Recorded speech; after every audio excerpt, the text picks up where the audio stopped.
결혼 생활이 20년, 30년을 넘어서면 한 가지 이상한 현상이 찾아온다.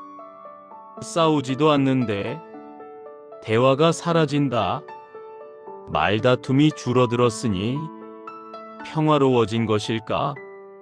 그런데 왜 이 고요함이 평화롭게 느껴지지 않을까? 아침 식탁에 마주 앉아 있지만 시선은 각자의 휴대폰을 향한다. 필요한 말만 주고받는다. 저녁은 집에서 먹어. 응. 대답은 짧고 질문도 짧다. 불편한 것은 아니다. 하지만 편안한 것도 아니다. 이것이 오늘날 많은 중장년 부부가 경험하는 일상이다. 젊은 시절의 부부는 싸운다. 목소리를 높이고 문을 쾅 닫고 때로는 며칠씩 말을 섞지 않는다. 그런데 나이가 들면 그런 격렬함도 사라진다. 대신 찾아오는 것은 무엇인가? 무력감, 체념, 그리고 거리. 말해봤자 달라지지 않아. 이제는 뭘 기대하겠어? 그냥 이렇게 사는 거지. 이런 생각들이 마음 한구석에 자리 잡으면 사람은 더 이상 말하지 않는다. 말다툼보다 더 깊은 침묵이 시작된다. 이 침묵은 분노가 아니라 포기에서 온다. 그리고 이 포기가 쌓이면 같은 공간에 살면서도 서로가 보이지 않는 사람이 된다. 부부 사이의 평화란 무엇일까? 싸우지 않는 것이 평화일까? 아니면 싸울 필요조차 느끼지 않게 된 것이 평화일까? 오래 함께한 두 사람 사이에 찾아오는 고요함의 정체는 과연 무엇일까? 이 질문에 답하기 위해서는 먼저 함께 있음의 의미를 철학적으로 살펴볼 필요가 있다. 고대 그리스 철학자들은 인간관계를 정치학만큼이나 중요한 주제로 다뤘다. 아리스토텔레스는 친구관계를 세 가지로 나눴다. 이익을 위한 관계, 즐거움을 위한 관계, 그리고 덕을 위한 관계. 그는 마지막 관계만이 진정한 우정이라고 말했다. 그렇다면 부부는 어디에 속할까?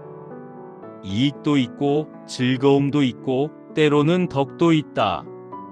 하지만 부부관계는 이 세 가지 모두를 넘어선다. 부부는 삶 전체를 공유하는 관계다. 아침에 눈을 뜨면 옆에 있고 저녁에 돌아오면 그곳에 있고 아플 때도 늙어갈 때도 함께 있는 관계다. 철학적으로 보면 부부란 존재를 나누는 관계다. 단순히 시간을 함께 보내는 것이 아니라 삶의 조건 자체를 공유한다. 집이라는 공간, 경제적 현실, 자녀라는 책임, 그리고 늙어가는 몸. 이 모든 것을 함께 겪는다. 스토아 철학자들은 우리가 통제할 수 있는 것과 통제할 수 없는 것을 구분하라고 말했다. 배우자의 생각, 감정, 행동은 통제할 수 없는 영역이다. 하지만 많은 사람들이 평생 이것을 바꾸려고 애쓴다. 당신이 이렇게만 하면 우리가 행복할 텐데. 이 문장 속에는 잘못된 전제가 숨어 있다. 상대가 변하면 행복해질 수 있다는 믿음 말이다. 동양 철학에서도 비슷한 통찰을 발견할 수 있다. 공자는 군자는 화이부동이라고 했다. 조화롭대 같지 않다. 서로 다른 것을 인정하면서도 함께 어울릴 수 있다는 뜻이다. 부부 사이에도 이 원칙이 적용된다. 평화란 같아지는 것이 아니라 다름을 견딜 수 있는 상태다. 쇼펜하우어는 고슴도치의 딜레마라는 비유를 남겼다. 추운 겨울, 고슴도치들이 서로 체온을 나누려고 가까이 다가가지만 가시 때문에 서로를 찌른다. 너무 가까우면 아프고 너무 멀면 춥다. 결국 적당한 거리를 찾아야 한다. 부부도 마찬가지다. 너무 가까우면 상처받고 너무 멀면 외롭다. 평화로운 부부란 이 거리를 조절할 줄 아는 두 사람이다.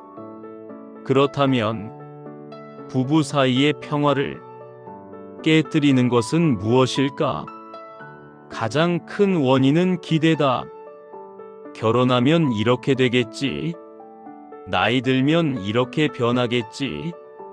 이만큼 했으니 이 정도는 해주겠지. 이런 기대들이 어긋날 때 사람들은 실망한다. 그리고 실망이 쌓이면 분노가 되고 분노가 식으면 냉담함이 된다. 젊은 시절에는 기대가 크다. 이 사람과 함께라면 행복할 거야. 우리는 다를 거야. 하지만 시간이 지나면 현실이 보인다. 배우자도 결국 불완전한 인간이다. 약점이 있고 한계가 있고 변하지 않는 습관이 있다. 이 사실을 받아들이지 못하면 평생 불만 속에서 살게 된다. 중장년 부부에게 자주 나타나는 또 다른 문제는 존중받지 못한다는 감정이다. 이것은 겉으로 드러나는 갈등보다 훨씬 깊은 곳에 있다. 아내는 생각한다. 평생 이 집안을 위해 살았는데 나를 당연하게 여긴다. 남편은 생각한다. 평생 일해서 먹여 살렸는데 고마워하는 기색도 없다. 두 사람 모두 자신이 희생했다고 느낀다. 그리고 상대는 자신의 희생을 알아주지 않는다고 생각한다. 문제는 두 사람 모두 옳다는 것이다. 각자의 입장에서 보면 정말로 많은 것을 포기했고 참았고 견뎠다. 하지만 상대의 입장에서 보면 그것이 보이지 않는다. 왜냐하면 상대도 똑같이 포기하고 참고 견뎠기 때문이다. 여기에 더해지는 것이 해석의 왜곡이다. 같은 행동도 어떻게 해석하느냐에 따라 전혀 다른 의미가 된다. 남편이 말없이 신문을 보고 있다. 아내는 생각한다. 나한테 관심이 없나 봐. 하지만 남편은 그저 피곤해서 쉬고 있을 뿐이다. 아내가 저녁 준비를 하면서 한숨을 쉰다. 남편은 생각한다. 또 뭐가 불만이지? 하지만 아내는 그저 몸이 힘들어서 한숨을 쉰 것뿐이다. 오랜 시간 함께 살았으니 서로를 잘 안다고 생각한다. 하지만 실제로는 오래된 해석의 틀에 갇혀 있을 뿐이다. 상대를 보는 것이 아니라 상대에 대한 자신의 생각을 보고 있다. 중장년기에 특히 문제가 되는 것은 역할의 고정화다. 남편은 일해야 한다. 아내는 일해야 한다. 이런 틀 속에서 살아온 시간이 길수록 서로를 한 사람의 인간으로 보기 어려워진다. 그저 역할을 수행하는 사람으로만 보인다. 남편은 돈을 버는 사람, 아내는 집안일을 하는 사람. 이렇게 규정되는 순간 두 사람은 더 이상 서로를 보지 않게 된다. 그렇다면 부부 사이의 평화는 어떻게 가능할까? 먼저 인정해야 할 것이 있다. 상대를 바꿀 수 없다는 사실이다. 이것은 포기가 아니라 현실 인식이다. 수십 년을 함께 살았는데도 변하지 않은 것은 앞으로도 변하지 않을 가능성이 크다. 당신이 이렇게만 하면이라는 문장으로 시작하는 대화는 대부분 실패한다. 왜냐하면 그 문장 속에는 지금의 당신은 틀렸다는 메시지가 담겨 있기 때문이다. 누구도 틀렸다는 말을 듣고 싶어 하지 않는다.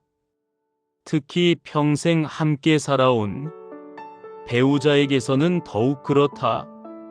스토아 철학자 에픽테토스는 말했다. 사람들을 괴롭히는 것은 사건 자체가 아니라 그 사건에 대한 견해다. 배우자가 말없이 텔레비전을 보고 있다. 이것은 그저 사실이다. 하지만 나를 무시한다고 해석하는 순간 고통이 시작된다. 피곤해서 쉬는구나라고 해석하면 고통은 생기지 않는다. 문제는 해석을 바꾸는 것이 쉽지 않다는 점이다. 오랜 세월 쌓인 해석의 습관은 거의 자동적으로 작동한다. 하지만 불가능한 것은 아니다. 단 한 가지만 기억하면 된다. 내 해석이 틀릴 수 있다. 이해보다 더 중요한 태도가 있다. 바로 내버려 둠이다. 이것은 무관심이 아니다. 상대가 상대 자신으로 존재하도록 허용하는 것이다. 배우자가 말이 없다면 말이 없는 사람으로 두는 것이다. 배우자가 감정 표현을 잘 못한다면 그런 사람으로 두는 것이다. 이해한다는 말 속에는 종종 오만함이 숨어 있다. 나는 당신을 이해했어라는 말은 나는 당신을 파악했어와 비슷하다. 하지만 한 인간을 완전히 이해한다는 것은 불가능하다. 배우자조차 끊임없이 변하고 예측할 수 없는 면이 있다. 이것을 인정하는 것이 오히려 편안하다. 함께 늙어간다는 것은 무엇일까?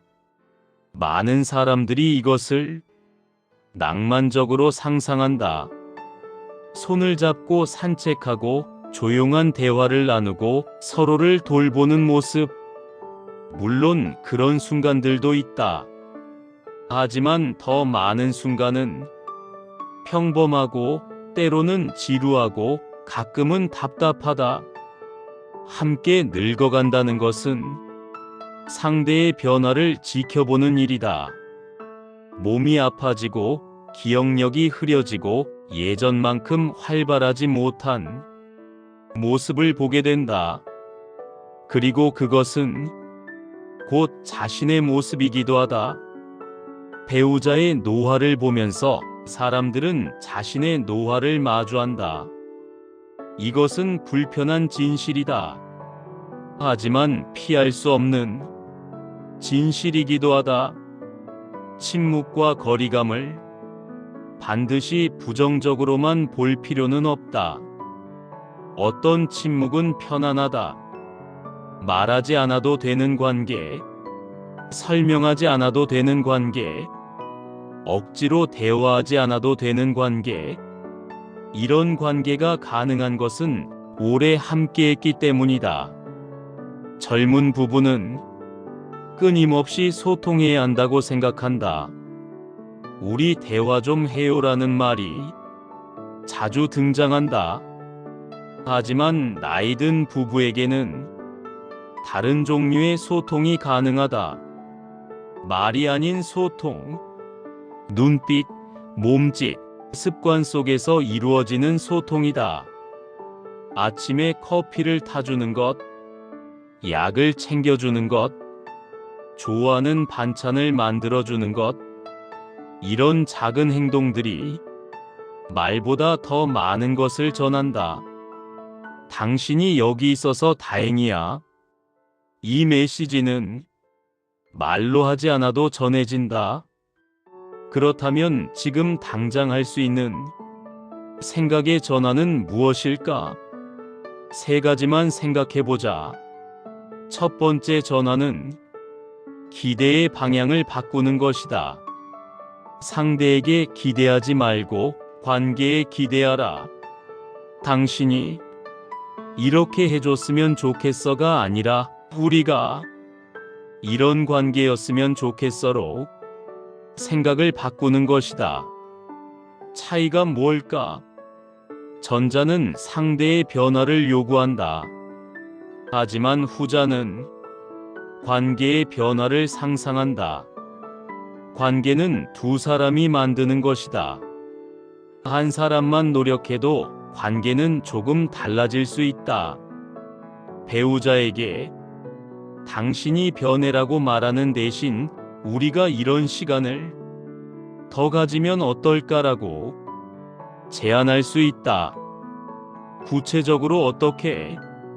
예를 들어 저녁 식사 시간을 조금 바꿔보는 것이다.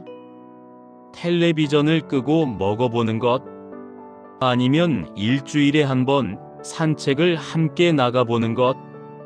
거창한 대화가 아니어도 된다.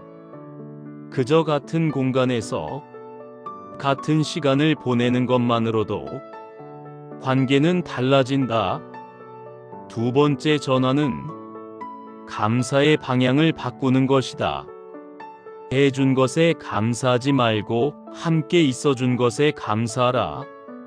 당신이 이걸 해줘서 고마워가 아니라 당신이 여기 있어줘서 고마워라는 생각이다. 배우자가 해준 일들을 세는 것은 쉽다. 하지만 그것은 끝이 없는 계산이 된다.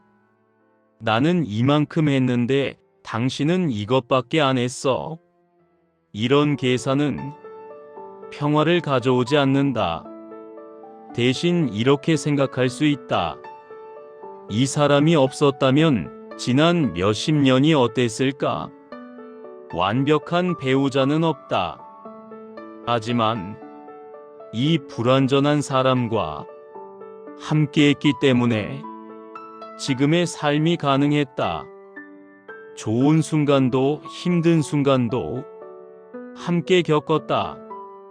그 사실 자체가 감사의 이유가 될 수 있다. 세 번째 전환은 시선의 방향을 바꾸는 것이다. 상대의 부족한 점을 보지 말고 상대가 견뎌온 것을 보라. 모든 사람에게는 보이지 않는 무게가 있다. 배우자도 마찬가지다. 평생 짊어지고 살아온 무언가가 있다. 어린 시절의 상처, 이루지 못한 꿈, 표현하지 못한 슬픔. 배우자가 무뚝뚝하다면 그것은 단순히 성격이 아닐 수 있다. 감정을 표현하는 법을 배우지 못한 환경에서 자랐을 수 있다. 배우자가 예민하다면 그것은 단순히 까다로운 것이 아닐 수 있다. 평생 안전하다고 느껴본 적이 없는 삶을 살아왔을 수 있다. 이런 시선의 전환이 상대를 갑자기 이해하게 만들지는 않는다. 하지만 판단을 멈추게 만든다. 저 사람은 왜 저럴까? 가 아니라 저 사람도 힘들었겠구나라고 생각하게 된다. 이것만으로도 관계는 조금 더 부드러워진다. 노년기의 부부관계는 특별하다. 이것은 인생의 마지막 인간관계일 가능성이 크다. 새로운 친구를 사귀기도 어렵고 자녀들은 각자의 삶이 있고 직장 동료들과도 이미 헤어졌다. 결국 남는 것은 배우자다. 이 사실이 두렵게 느껴질 수도 있다. 이 사람과만 남은 거야? 라고 말이다. 하지만 다르게 볼 수도 있다. 이 사람이라도 있어서 다행이야. 어느 쪽으로 생각하느냐에 따라 노년의 풍경이 완전히 달라진다. 부부 사이의 평화란 완벽한 조화가 아니다. 서로 다른 두 사람이 서로 다른 채로 함께 있을 수 있는 상태다. 때로는 가깝고, 때로는 멀고, 때로는 말하고, 때로는 침묵하지만 그래도 함께 있는 상태다. 철학자 마르틴 부버는 말했다. 모든 진정한 삶은 만남이다. 하지만 만남이 항상 극적일 필요는 없다. 조용한 아침 식탁도 만남이다. 말없이 나란히 걷는 산책도 만남이다. 같은 공간에서 각자의 일을 하면서도 상대가 거기 있다는 것을 아는 것, 그것도 만남이다. 오래된 부부는 서로를 거울처럼 비춘다. 배우자를 보면서 사람들은 자신의 늙어가는 모습을 본다. 배우자의 약해진 모습을 보면서 자신의 약함도 느낀다. 이것은 불편하지만 피할 수 없다. 그리고 어쩌면 이것이 필요한 것인지도 모른다. 혼자서는 받아들이기 어려운 노화를 함께라면 조금 더 견딜 수 있으니까. 평화로운 부부는 갈등이 없는 부부가 아니다. 갈등을 견딜 줄 아는 부부다. 침묵이 없는 부부가 아니라 침묵을 견딜 줄 아는 부부다. 완벽한 이해가 있는 부부가 아니라 이해하지 못해도 함께 있을 수 있는 부부다. 결국 부부 사이의 평화는 기술이 아니라 태도의 문제다. 내가 옳다는 확신을 조금 내려놓는 것, 당신이 변해야 해라는 요구를 조금 줄이는 것, 왜 나만 참아야 해라는 분노를 조금 누그러뜨리는 것, 이런 작은 변화들이 쌓이면 관계는 조금씩 달라진다. 나이 들어 함께 있다는 것, 이것은 단순히 물리적으로 같은 공간에 있다는 뜻이 아니다. 인생의 무게를 나눠지고 있다는 뜻이다. 완벽하지 않지만 그래도 함께 여기까지 왔다는 뜻이다. 그리고 어쩌면 그것으로 충분한 것인지도 모른다.